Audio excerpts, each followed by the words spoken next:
1891 سے پہلے دنیا کا کوئی انسان نہیں جانتا تھا کہ خدائی کا دعویٰ کرنے والے فرعونوں کی لاشوں کا کیا ہوا تھا، یا ان کی باقیات کہاں ہیں، یا کہیں ہیں بھی یا نہیں۔ الہامی کتابوں تورات، بائبل اور قرآن پاک میں اس واقعہ کا ذکر تفصیل سے ملتا تھا کہ حضرت موسیٰ علیہ السلام اور بنی اسرائیل قوم کا پیچھا کرتا ہوا فرعون پانی میں غرق ہو کر اپنی فوج سمیت مر گیا تھا، جبکہ حضرت موسیٰ علیہ السلام اور ان کی قوم کو پانی نے اللہ کے حکم سے گزرنے کا راستہ دے دیا تھا۔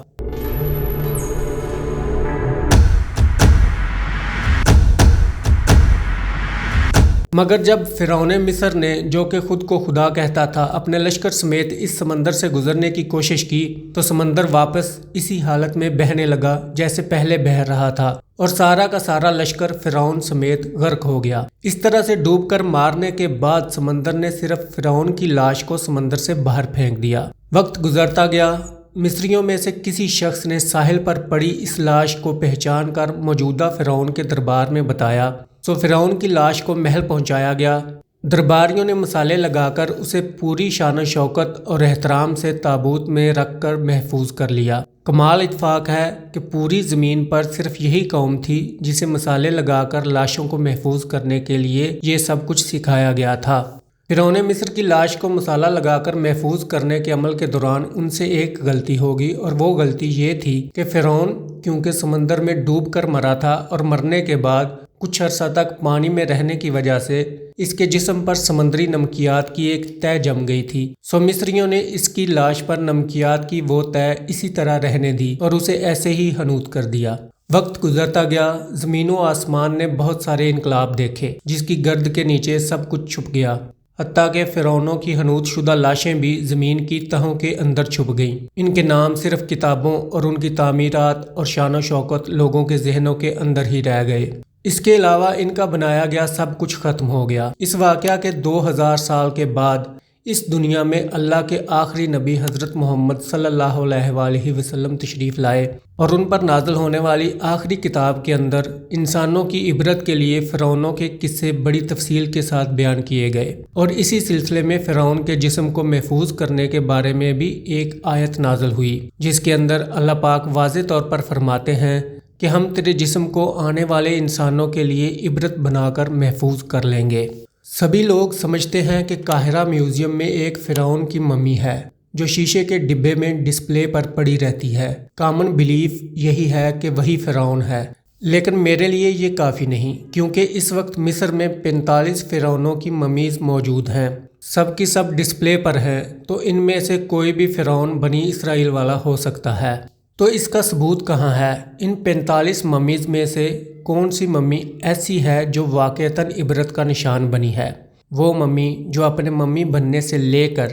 آج تک ان ریسٹ کی حالت میں ہے۔ کون سی ممی ہے جسے کبھی سکون نہیں مل سکا؟ اس آیت مبارکہ کی سچائی پر تمام مسلمانوں کو یقین تو تھا، لیکن وہ یہ سمجھنے سے قاصر تھے کہ اس خدائی کا دعویٰ کرنے والے کی لاش بھلا کہاں محفوظ کی گئی ہوگی، اسے کیسے عبرت کا نشان بنایا جائے گا، کون اس کی تصدیق کرے گا؟ یہ اتنا نازک معاملہ تھا کہ ذرا آپ خود سوچ کر دیکھیں کہ قرآن پاک کے اندر بیان کیے گئے اللہ تعالیٰ کے تمام الفاظ میں سے اگر صرف یہ ایک آیت مبارکہ بھی یا اللہ تعالیٰ کا یہ دعویٰ نعوذ باللہ غلط ثابت ہو جاتا تو غیر مسلم کفار کے سامنے مسلمان کس منہ سے باقی قرآنی آیات کا دفاع کرتے ہیں؟ مگر یہ اللہ تعالیٰ کا کلام ہے جس کے اندر شک کی کوئی گنجائش نہیں، اس لیے ہر دور کے اندر اس نے اپنے آپ کو اور اپنے ایک ایک لفظ کو منوایا۔ 1871 میں مصر کے ایک شہر الغورنیہ سے تعلق رکھنے والے غریب اور معمولی چور احمد عبد الرسول کو فرعونوں کی حنوط شدہ لاشوں کی طرف جانے کا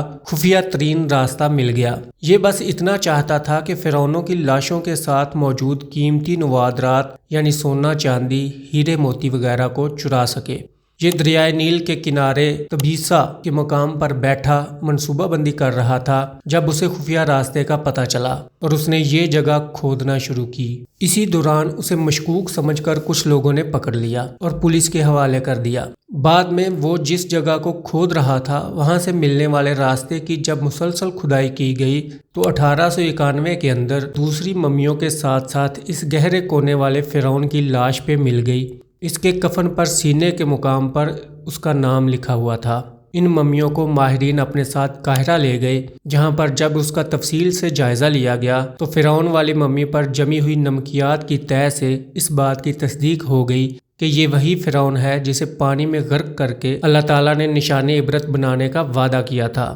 پوری دنیا میں کھلبلی مچ گئی۔ اس کی تصدیق کے لیے دنیا بھر کے ماہرین آثار قدیمہ اور سائنسدان مصر کی طرف امڑ پڑے۔ مختلف سائنسی ٹیسٹ کرنے کے بعد دنیا بھر کے سائنسدانوں نے تصدیق کر دی کہ دوسری سب لاشوں کی نسبت صرف اس ایک فرعون کی لاش پر ہی سمندری نمکیات کے ذرات جمے ہوئے ہیں، جس نے اسے محفوظ رکھا اور گلنے سڑنے سے بچائے رکھا۔ اس تصدیق کے بعد اسے فائنلی فرعون توتن خامن کی لاش قرار دے کر میوزیم کے اندر محفوظ کر دیا گیا۔ 1982 کے اندر یہ ممی خراب ہونے لگی تو اس وقت کی مصری حکومت نے فرانس کی حکومت کو درخواست کی کہ اسے خراب ہونے سے بچایا جائے اور جدید سائنسی انسٹرومنٹس کی مدد سے اس کی موت کی وجہ کو بھی معلوم کیا جائے۔ چنانچہ مصری اور فرانسیسی حکومت نے مل کر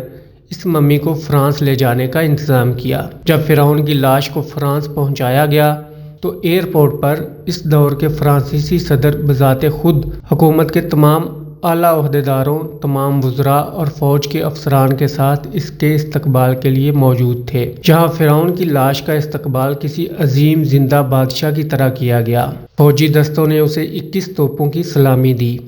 اور اس کی ممی کو ماہر ڈاکٹروں کی ٹیم کے حوالے کر دیا گیا۔ اس ٹیم کے سربراہ تھے ڈاکٹر مورس بکائے، جو مذہبی طور پر کرسچین تھے۔ جب مائکروسکوپک ٹیسٹوں کے ذریعے ممی کے تمام اعضاء کا باریک بینی سے جائزہ لیا گیا تو معلوم ہوا کہ اس کی لاش اور جسم کے اندر سمندری ذرات ابھی تک موجود ہیں، یعنی یہ کنفرم ہے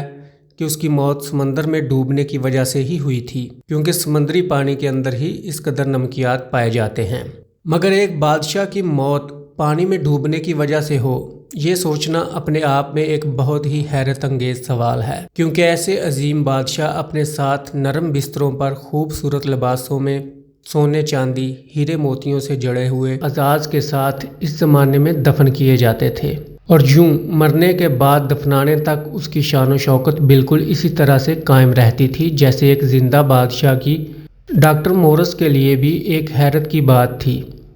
اور اسی تجسس میں اس نے اس ممی کے بارے میں مزید جاننے کی کوشش کی تو اسے معلوم ہوا کہ اس بادشاہ کی موت کے حالات مسلمانوں کے نبی حضرت محمد صلی اللہ علیہ وسلم پر نازل ہوئی کتاب قرآن پاک کے اندر آج سے 1400 سال پہلے تفصیل سے درج ہیں۔ اسے پتا تھا کہ جہاں سے یہ لاش ملی ہے وہ ایک اسلامی ملک ہے، چنانچہ تجسس کے ہاتھوں مجبور ہو کر وہ مصر پہنچا۔ کیونکہ وہ ایک سائنسدان تھا، اسی لیے اس نے مصر کے ایک سائنسدان سے ملاقات کی، جس نے اسے قرآن پاک کھول کر سورہ یونس کی آیت 90 تا 92 کا ترجمہ لفظ بلفظ سنایا، جس میں فرعون کی خدائی کا دعویٰ، اس کا پانی میں ڈوب کر مرنا اور پھر پانی سے ان قرآنی آیات کا اشارہ بالکل واضح تھا، اور صرف ایک جانب تھا کہ تجھے میں مرنے کے بعد آنے والوں کے لیے محفوظ کر کے عبرت کا نشان بنا دوں گا۔ ڈاکٹر مورس نے جب ان قرآنی آیات کا ترجمہ پڑھا تو بے اختیار چلا اٹھا کہ بالکل قرآن سچی کتاب ہے، اس کا ایک ایک لفظ اور اللہ کے پیغمبر حضرت محمد صلی اللہ علیہ وآلہ وسلم سچے ہیں۔ اسی وقت کلمہ پڑھا اور مسلمان ہو گیا۔ قدیم مصر کے اس فرعون توتن خامن کو عام طور پر ایک طلسماتی بادشاہ کے روپ میں پیش کیا جاتا ہے، جو بڑے رعب و جلال والا اور مضبوط جسم کا مالک تھا، لیکن ایک طویل سائنسی تحقیق کے بعد اب اس کی اصلیت دنیا کے سامنے آ گئی ہے، کیونکہ ماہرین آثار قدیمہ، تاریخ دانوں، سائنسدانوں اور میڈیکل سائنس کے ماہرین نے مل کر مصری شہر غزہ کے اندر فرعون کے مقبروں کے شہر میں موجود توتن خامن کے ڈھانچے اور باقیات پر جب جدید ٹیکنالوجی کی مدد سے ریسرچ کی اور سپر کمپیوٹرز کی مدد سے اس کے جسم کے خد و خال کی تصویر کو تیار کیا تو معلوم ہوا کہ یہ فرعون قدرے نازک جسم کا مالک تھا۔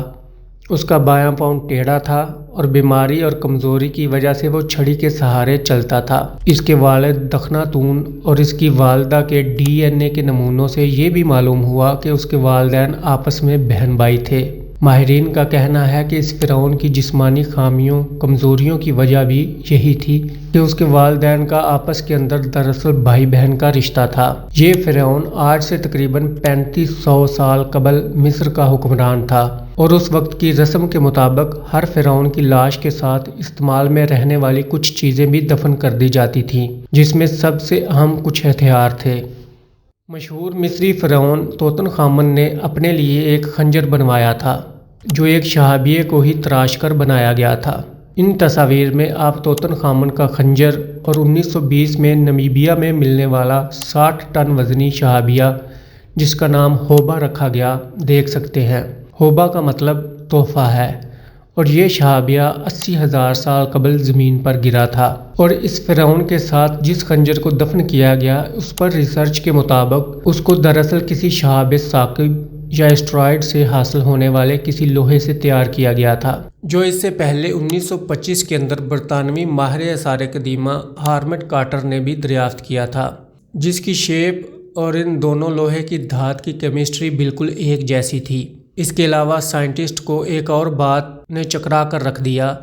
کہ اس لوہے کو زنگ بھی نہیں لگ سکتا تھا، اور اس طرح کے لوہے کی مصر کے اندر موجودگی بہت ہی حیرت کی بات تھی۔ ڈینیڈا کومیلی کا کہنا ہے کہ اس دھات کا موازنہ اس اسٹرائیڈ سے کیا جا سکتا ہے جو کہ مصری بحر احمر والے ساحل پر 2000 کلومیٹر کے دائرے میں کبھی گرا تھا۔ اگر آپ پبلش ہونے والی اس ریسرچ کا گہرائی سے مطالعہ کریں تو آپ یہ جان پائیں گے کہ قدیم مصری 1300 قبل مسیح سے یہ جانتے تھے کہ لوہے کے یہ ٹکڑے آسمان سے گرے ہیں، جبکہ یہ بات مغرب کو 2000 سال بعد یعنی آج سے تقریباً 1300 سال پہلے کافی سائنٹیفک ریسرچ سے معلوم ہوئی، جبکہ مسلمانوں کو آج سے 1400 سال پہلے اللہ کے رسول صلی اللہ علیہ وآلہ وسلم نے قرآن پاک کے اندر واضح طور پر یہ بیان کر دیا تھا کہ لوہے جیسی دھات زمین پر پیدا نہیں ہوتی بلکہ آسمان سے یا خلا میں کہیں سے آتی ہے، اور یہ قرآن کے ایک اور سائنٹیفک معجزے کی طرف اشارہ کرتی ہے۔ فرعون کی لاش عبرت کے لیے ایسے محفوظ کر کے دنیا کے سامنے رکھ دی گئی ہے کہ آج انٹرنیٹ کے ایک کلپ پر، اخبار اور ٹی وی چینلز پر اور میوزیم میں اربوں انسانوں کی آنکھوں کے سامنے ہر وقت یہ قابل ترس حالت کے اندر موجود ہے۔ عبرت کے لیے، سوچنے کے لیے کہ شان و شوکت کی مالک اور ہمیشہ رہنے والی صرف ایک ہی ذات ہے جو کہ سب کا خالق اور مالک ہے، سب کا رازق ہے، اور اگر دنیا کے انسانوں میں واقعی کوئی خدا موجود ہے تو اپنی قوم کو تباہ ہونے سے پہلے خود کو ہی اللہ تعالیٰ کے عذاب سے بچا کر دکھا دے۔ اللہ تعالیٰ ہمیں سمجھنے کی اور عمل کرنے کی توفیق عطا فرمائے، آمین۔